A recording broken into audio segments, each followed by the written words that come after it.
Atomic Energy of Canada here. There's some funds been put forward for the Department of Defense, from the Department of Defense to various organizations in the Canadian Safety and Security Program. And with the supplementary estimates, there's, as I mentioned, the D&D for Canadian Safety and Security Program. So in January, the Swedish Security Program Service announced an investigation of drones at 3 of their nuclear power plants. They have also been reports over the years of other unknown drone-type flying objects flying over Canadian nuclear facilities. In the security that we're in today, and it's been recently announced in the United States, legislation has just passed in their National Defense Authorization Act, for the Nuclear Regulatory Commission to report the, quote, number of incidents and descriptions thereof of unidentified aerial phenomena or drones of unknown origin association with nuclear power generation stations, nuclear fuel storage sites, or facilities regulated by the Nuclear Regulatory Commission, end quote. So I'm just wondering if any of the department officials are aware of the legislation that was just passed in the U.S. Congress regarding these specific clauses.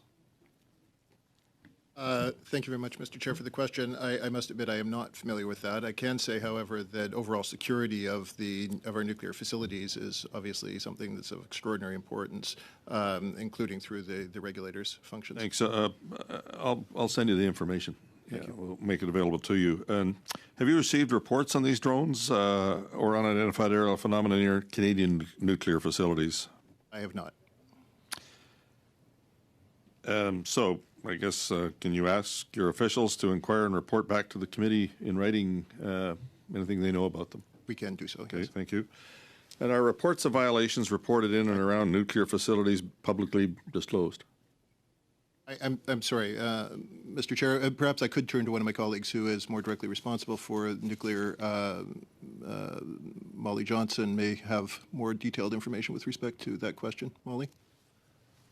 Thank you, and thank you for the question. Thank you, Mr. Chair. So I would say that the security and safety and security is, of course, one of the top priorities, and we're considering nuclear.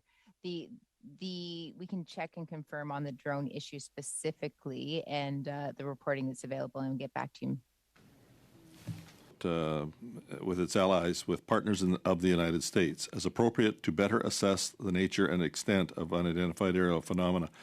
I believe it would be prudent for the Atomic Energy of Canada to proactively reach out to their American counterparts to discuss this legislation and to inquire how they are handling these reports and investigations.